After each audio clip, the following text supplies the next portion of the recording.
You are listening to the sounds of the Right On Network.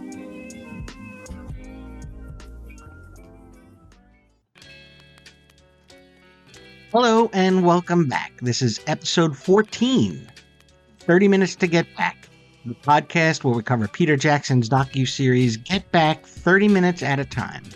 My name is Chris, and as always, I am joined by AJ. AJ, how are you tonight? I'm doing quite well. Thank you for asking, Chris. And everyone that's out there listening, welcome. And I'm ready to talk some 30 Minutes to Get Back Beatles talk. Let's do it. Well, last episode, we kind of talked about how it felt like there was a light at the end of the tunnel with the songs on the album and the plans for the rooftop concert. And tonight, watching this last 30 minutes, I felt like this was sort of working out the details. This was sort of like creating with refining. Because earlier in the film, when we were watching, it almost felt like they were sculpting these songs out of like a block of marble, right? Get Back, Let It Be, and I've Got a Feeling all seem to take shape. And now they're no longer carving, and they're kind of sanding and polishing and adjusting all the tiny details. And I felt like that's where we are right now. I don't know if you have the same impression. I have the same impression, and I keep reminding myself that they're doing a different format that they haven't done in a while, where, especially maybe with the White Album, they're recording in different spots, or we just need to get the guitar sound going in this booth, where with this, they wanted to make it sound like a live band being captured. So they're all in the studio, and it's just like, hey, let's do this in one go, no studio tricks. So that's what's going on here. You know, I don't know the answer to this, but I'd be interested to see if these songs have more takes than previous songs on other albums because they're doing them kind of running through the whole song live, if they're doing more versions and they're constantly redoing it, or if they're still sort of putting down the same amount of, let's say, demos before they, or versions before they get to the final recording. $2 a foot. They said, don't worry about it. EMI got it. So we pick back up. They're in the studio, and I think the first thing that we kind of hear is a sort of slow blues version of "Oh Darling." And I love when they take these little detours on these songs, and we get some different flavors of tunes that we know, or we'll see something like later on. John is doing "I've Got a Feeling," and he's singing like the Paul parts. And then we even get Paul like doing a piano version of Strawberry Fields, which I could have watched an entire half hour of Paul doing Strawberry Fields. I thought that was the coolest thing. And I don't know. I really like hearing them make these kind of changes. And I don't know if they're just horsing around or if they're actually like trying to figure out a way to play a song live and maybe add it to their concert repertoire or something like that. I don't know. Where were you with those three songs? Because I thought that my favorite was probably Paul doing Strawberry Fields, but I'm just curious where you were at with that. What a highlight. So again, when they're referring to the Beatles or the White Album or Paul just sitting there tootling around with Strawberry Fields, playing it and singing it, one, that's kind of mind-blowing because it reminds me, like, it's always good to hear, like, I Am the Walrus or Strawberry Fields in a kind of stripped down acoustic setting, because when I was a kid and I'm hearing things off of Sgt. Pepper or Magical Mystery Tour, I'm thinking like, oh, this stuff is so fantastic. I think I'm subconsciously thinking like they're making this on a computer or something. So like on YouTube, there's a guy where he's like, oh, like look what John did here, where he went from this chord to this chord, and it's kind of it's not as something typical you would do, and that's the magic behind Strawberry Fields. And it's like, oh yeah, like these are real songs, because Strawberry Fields, like they're rewinding loops and all this. So I'm thinking like they're building this with technology, and it's like, no, these were songs first. So it's good to see that. And also, I think as a listener, especially at an early age or whenever, these albums, they sound so world apart. I think also I'm thinking subconsciously, like there's 5 years between each album. And I know Like logically, it's not 5 years between each album, but I'm thinking also they didn't perform this stuff on tour. So I'm thinking they just did enough to learn it to put it on wax and they forgot it. So to see Paul doing Strawberry Fields, one, it's a John song, but they did it so many times. Like I know it, I can play it. I was there with them. We didn't just play it one time and then recorded it. We went over it, we listened to it. So like I know it. 2.5 years later, I could just sit here and play Strawberry Fields to myself. And I'm like, yeah, that's the part that's mind blowing to me. Mhm. That's a great point. Yeah. When the idea that these weren't just built in the lab, these were songs that they sat down and played their instruments and did versions of them until they got to the finished product, which is something that we see in this documentary, but we obviously don't see, for other albums like Sgt. Pepper's, where these songs started and ended. But yeah, you're right though. That blew my mind, and I really loved seeing that. While they're at the studio too, I noticed that, another thing that they make sure to show is John, telling everybody that Yoko's divorce had been finalized. And then there's another moment where they're looking at papers that seem to be like a relationship announcement almost with John and Yoko, which is weird to me because I didn't know if they were not official, like out in public or not. And I know England has very different kind of um, ideas around divorce, and it was also the 60s. So maybe the idea of John and Yoko going around town and, hitting the red, the red carpet out there is something that would be frowned on. So maybe that's why she's always in the studio, because they don't go out. I don't know. I haven't read up on the details of their early relationship, but that was just something that seemed like a really strange moment to me, because it was like, aren't they? I don't understand. Isn't this, aren't they together? But I guess back then they would have hit it maybe, or tried to the best they could. Yeah, an official announcement. And then another thing, too. Yeah, maybe they're hiding it because technically or legally, Yoko Ono was still married. But it's Mm. like, we're separated and we're trying to get off paper. It's just going to take a while. The wheels are in motion, things are happening. And now it's official. The papers went through. She's divorced. And now they can officially say, we're together. And like the headline said, I love Yoko. Right. Yeah. And they do get married shortly after this, I believe, and the Ballad of John and Yoko gets written and released, and that details kind of their marriage. So I With guess it's a footage. big moment for them. Yeah, with Yeah, footage. it has footage, a video, and Old Brown Shoe is the B side. But you wonder too if because we always read into maybe some of the personalities in the room through the lens of the Beatles breaking up, and we're trying to see like where are they having problems? Where are the cracks? And sometimes it's personal stuff. Like maybe John is doing the things that maybe we look at and say, oh, he's very distant, or he's not 100%. But maybe on his mind is, I want to be with this woman and I can't until this divorce is up. And he's got personal stuff going on in his head. And it's not that he doesn't want to be around the band. It's just that, he's a human being. He's got other things going on. So that was one of the other elements of it that I thought about, how much of their personal lives alter how they appear to us and how we read it when we're watching the documentary, or when you're watching the Beatles at this point in their career. Yeah, because it's turmoil going on with Yoko as far as that process, and he wants to have empathy for her. So, because I think also maybe subconsciously, I'm picturing that they're rehearsing for 8 hours and then they're hitting up pubs and clubs. Hmm. And that may not be going on after every recording session. Another thing, too, hey, let's keep in mind, wow, this is a hell of a month. Because where this documentary started and where they are now, you would have thought, like, oh, they're in month 3 of this. No, they're like Right. just in week 3. Yeah. a lot has happened. So yeah, oof. Some more stuff that they work on. They work on "Don't Let Me Down" again. And I think what stood out to me is this is more of what I was talking about earlier, where to me it sounds like they've got it. This is the version I recognize. If somebody played that for me, I'd be like, yeah, that's it.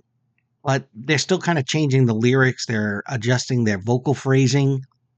They're trying different little ideas with the way that they sing together. And it kind of changed the way I was thinking about songwriting because a lot of times we try to decode song lyrics, right? And the Beatles were big for that, right? People would try to find all sorts of hidden messages in their lyrics or references to drugs and Paul being dead. And watching the documentary, I'm starting to think a lot of the time they're just chasing what sounds right when they sing it and what fits the melody. And most of the way, I guess the inspiration for the song gets you most of the way there, and the revision is what finishes the song. And watching them kind of work through it almost demystifies the songs to me, not in a bad way, but I don't now look at them and say, what are they talking about? I'm more, watching the way that they build the song. I'm wondering if any of the songs that we've been hearing a lot have changed at all for you over the course of the documentary. I think with Don't Let Me Down and Get Back, we are seeing them putting the plane together while it's in the air. However, with Across the Universe, where we saw kind of John just bring it in from home, I think with those lyrics, he's painstakingly working on them. I think with I Me Mine, I think George Harrison is like really thinking this out. But with a couple of the other ones, yeah, you are seeing them piecemeal it all together. And we even see that later on when Paul leaves for a little while. He has like an appointment, and it's just John, George, and Ringo, and I think Billy Preston.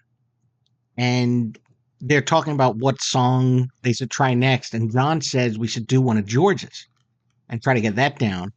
And George starts playing something basically, but it's not something. But you can hear it there, and you could tell he's stuck on the words because a couple of times when we hear him play it, he's trying to get them to help him with some of the phrasing of, what was it? Something in the way she moves attracts me like, and he was saying like a moth to a flame, and he's trying to figure out what the words are. So that's another one of those instances where, you know, like you said, that they're putting the plane together while they're in the air with that song because he's got most of it down. It sounds like he's got the bridge and he kind of sees where he's going with it. He just can't put it together. But I think that was another really fun moment to watch them working on that and trying to figure that out. I remember the first time I watched this, I just remember thinking, this would be so powerful for like upperclassmen to watch, where, hey, you got this album, and we can say the song Something by the Beatles, something written by George Harrison. Like, wow, this is like one of their best, and like, this is a great song. I think it's a powerful thing for like a young writer to see. It didn't start this way. Like, look at this process he's going through to get there. And I think that, like, okay, so they didn't just come out the womb perfect. They had to peer edit and revise and this kind of seek mentorship. I think that's a powerful thing. I think like this should be shown like in a writer's class. Yeah, and it's again it follows through with that idea that sort of creativity is refining. What do they say? Something like writing is rewriting. It's just Yes. constantly redoing it and tightening it and shaping it into what it's going to be. And that's what you see with a lot of the songs today. And In this episode. with something you imagine, oh, George Harrison's muse just had this just fall out of him. And you're seeing them like, oh, she tracks me like a pomegranate, she tracks me like a cauliflower. And you're thinking, that's what you were saying at first. But we're actually seeing the process. Mm-hmm. And I love John's logic there. He said, "Oh, just put that in there, and then we'll change it later. Just say it so that you hear it." Um. So yeah, it is wild to think that's the process because, like you said, I mean, I think even didn't Frank Sinatra once say it's the greatest love song he's ever heard? That's And correct. to see it in this form, yeah, you're right. It's really interesting, and it'd be great for creative people to see that when they look at their own stuff and where they are at in the beginning of a project. And it seems like throughout this project, John Lennon has been very helpful and protective and encouraging to George Harrison. Hmm. And you wonder if that goes back to that conversation that John and Paul had when they had the microphones in the flower pots. And he was explaining that sometimes the two of us can get too big in the room for George Mm-hmm. when they were trying to figure out how to get him back. The other thing I noticed in this episode with the creative process that they have is, there's a couple of times where they're working on Get Back again. And again, that's a song that to me sounds done. And they want to keep doing it. They want to do another version. They want to do another take. And George Martin and Glenn Johns kind of feel like you guys should move on. You've got it. And they want to keep going. And that was like one of those moments where, you have to decide, when do you stop refining the song? When do you stop polishing the stone? When is it finished? And I feel like that's a struggle probably artists always have. But it was interesting to see it from both sides in this because it's clear that there's something that Paul or John or even George don't hear, or they hear something that they want to change. And George Martin is kind of saying, you could do this all night and you could do it 10 more times. You have it. Like, let's move on to another song. And and I wonder um, if you felt that way too, because I know listening to the anthology, and you've brought up the anthology, whenever I hear those previous takes, I'm always like, oh, the Beatles got it right with the album version. I'm not hearing a version of a song here that's better than what is on the album, but you wonder how they get there and when they decide to stop. Yeah, I guess, and also I wasn't following because I thought a couple of episodes back they went, "Oh, okay, we got it. Let's cut this and Mm. put this out as a single." I guess that was just suggested, but it didn't happen. Mm. Or So I was maybe that wondering was why the there's version that ended up being a single as well, but they kept working on it, like that's they hadn't yeah. released it yet, maybe. Mm-hmm. Mm. The Unless high heel shoes and the low neck sweater. Get back, Loretta. Yeah, unless there's like, sometimes we think it's in the editing process where you'll get like a single version and you'll get an album version. I think I that's what wonder if happened they record them, you know?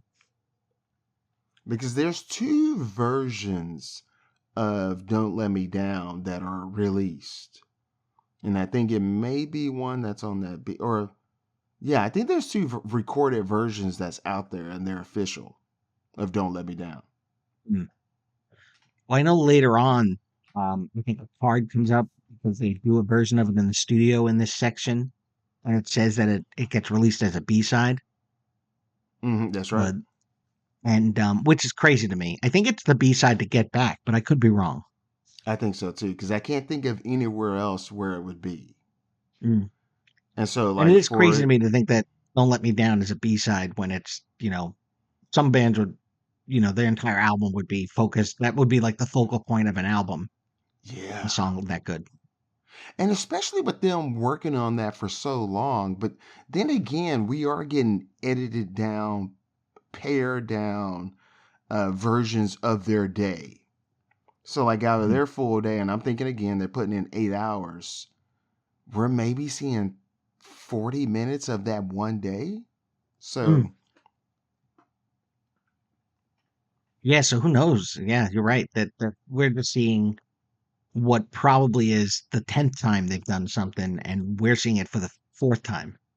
hmm I, I wanted to take a minute too, um, because throughout this series, we've had a lot of talk about um, John and Paul, George. And their process and what they brought to the table. And I kind of wanted to take a minute to talk about Ringo while we're here, because there was a lot that I saw with Ringo in this half where he's just, you know, whatever they need, he's kind of doing. There's no real conflict. He just seems like a pro. And, the more I watched him, I tried to really focus on him a couple of times and not just on what was happening in the front. And I was just getting more and more impressed because he's just a steady presence. He's almost like, I think I've even heard this said before, he's like the band's metronome. And it's not just musically, but also kind of like emotionally. He's very steady. And watching him play the drums on these songs and watching like Paul tell him, let's do it a little bit faster. And then he immediately just rolls into it. There's no moment where we're watching him figure that out or figure out which direction he should go. It's almost like he knows exactly what to play. And if they ask him to change anything, he's really quick to change it. He's never fighting it. And he just seems, not only does he seem like he just is, and I've said this before, but he's such a pro. He's also got maybe the best wardrobe out of everybody. I think George rivals him. With those fur-lined boots he was wearing, with the, I think they had like little roses on them. That was a little wild. But I don't know. I don't know if you picked anything up about Ringo or if you had any thoughts on him, because I like I said, I feel like we focused on the other three Beatles a lot throughout this series, and I don't know how many times we've really given Ringo, some his due. I've been watching a lot of YouTube videos about Ringo's drumming and his approach, and like these young people playing his parts in songs. And it's not that I never didn't appreciate him, but I know the fact that he's left-handed, and they're saying like he's doing things. It's just it wouldn't be like the typical move to do, and that's why it's interesting. And he just knows the right feel and the right. And I think like because I don't know anything about playing instruments, and I don't know about like that's very technical, but yeah, he seems like he's the right person for the moment and for this particular band. So now we move into day 19. That's January 28th. And the first thing we find out is, I guess, due to weather, they're going to bump the concert from Wednesday to Thursday because of a bad forecast. Who would have thought that England in January has bad weather? Yeah. Never would have imagined let's that. go outside. Yeah, let's go outside, guys. Yeah. But it sounds like as they're talking in the studio, they want to try to record like 5 or 6 songs in the studio and then also record like the other half of the album on the rooftop when they play it.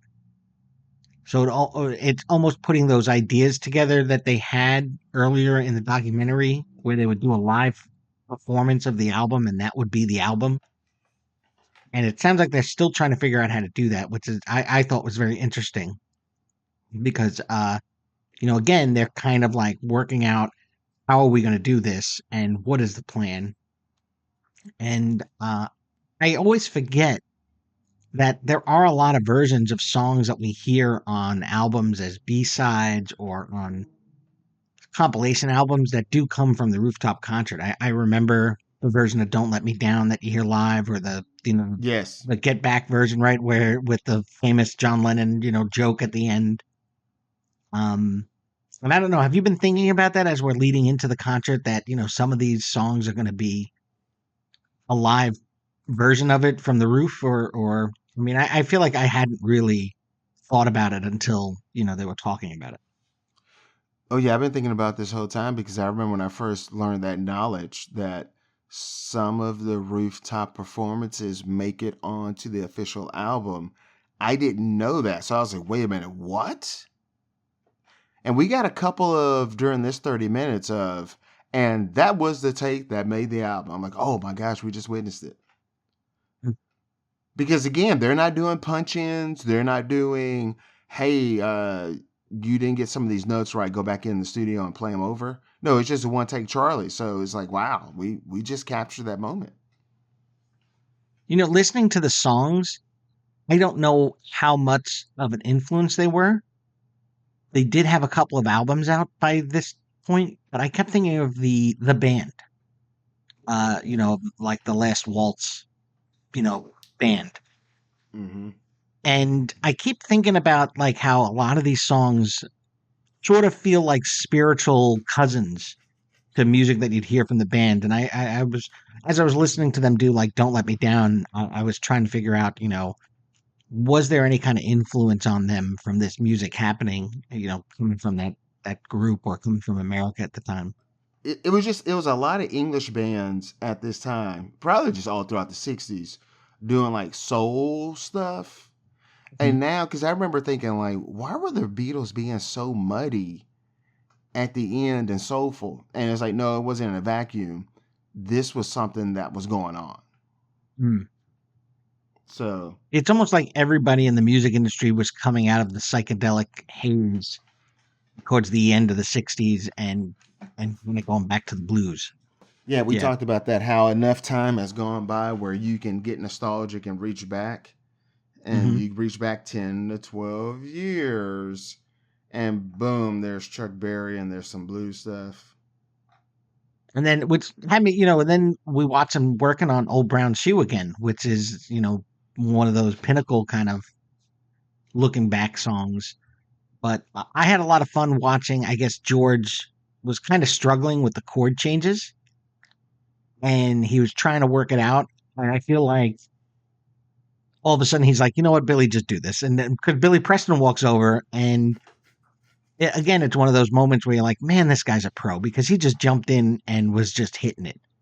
And I don't know, that was a fun moment for me to watch kind of Billy take over piano for a little bit on Old Brown Shoe while they were horsing around with it in the studio and still working on it. And that was the Annie. time when they took out that little mini organ. I think they call it a stylophone. Yeah. So that was a lot of And you fun to watch notice, because, oh, go ahead. well, you notice how Billy Preston, he just picks up on it immediately. Mm-hmm. Mm-hmm. Can you describe like what this instrument was like? So it's like it looks like a tiny little toy organ. It even had like little it looked like a keyboard, but it wasn't a keyboard. It was like almost like a flat thing that you would find like little batteries in. And it had like a wire connected to it and a little probe that you could run along and you could play it either by each key or you could make distortion out of it. It had a really funky sound. And like you said, the other guys were kind of toying with, which is so interesting because it's very Beatles. They were toying with the weirder sounds you could make with it. They were kind of doing feedback and they were going back and forth and making these weird noises. And then when Billy took it to play around with it, he was playing a song. He like found the keys and he's like, "Oh, this is a song. I'm playing a song now." And it was just fun watching them play with it because it looked like a toy and they looked like little Yeah. boys discovering a new toy. And like And I said, I think the doc called it a stylophone. and But this was before Atari. This was before like really like arcade games. So this is really mhm. blowing their minds. Yeah. That was a lot of fun. The British And band, they're called the Small Faces. oh, okay. And Yeah. and they have this cover of, they got a rendition of You Got a Hold on Me. Great. I'll put a link in the show notes of them performing it live on a TV show. Magnificent, but again, like they would get soulful. So I Mhm. just think I guess like in Britain, they're really getting down on like soulful stuff. And then in these recording sessions, we're like Old Brown Shoe sounds like some sharecropping blues or something. Like, where's this coming from? So, and Mhm. that's what I like. I just find it very interesting. And I think Small Faces at one point uh had a couple of people in there. Then Ronnie Lane, I feel like he was somebody who played for played with a couple other bands. It's a name that just pops out. And I think there was a couple that when they were just called the Faces, they had Rod Stewart and Ronnie Wood in the band. I think that was in the late Oh, 60s. okay. So yeah, I remember they were the ones who did Ooh La La, the song that like shows up in a lot of movies. You know, Like Back I to the wish Future that I Part 2. knew then what I know now. That song. Ooh la la. Ooh, ooh La La. But yeah. And that makes sense because Wood and Stewart definitely dig into the past with a lot of their influences. And I think that's about it. There is a moment where John talks about his meeting with Alan Klein, which kind of collides all of this good vibes with, the future, because he seems really taken by Klein, right? He seems to think that I think he said at one point, he knows me as well as any of you guys. I was really, John.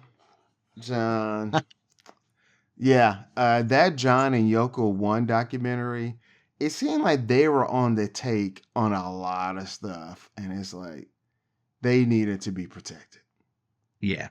because anybody that had a great idea at a dinner party on a cocktail napkin, they were entertaining it. I know. Oh man. I was gonna say, and I think that's everything from this half hour that we watched. A lot of refining the details and working things out, and a couple of fun moments. Fun moments like them doing a rendition of "Love Me Do." Again, you would have thought they were too cool for it. No, they're sitting there playing "Love Me Do." Chris, how can they reach us? They can reach us at getback@gmail.com. When to get back 30, sorry about that. 30getback@gmail.com. So ignore everything I said before that. 30getback@gmail.com. And guys, email us and let us know your favorite parts within this 30 minutes. And if you just started watching and you're catching up with us and you have some comments about things that we talked about in the past, hey, bring it up. We can discuss it and do an email bag episode. But until next time, I'm AJ. And I'm Chris. Let it roll, guys. Let it roll. Let it roll.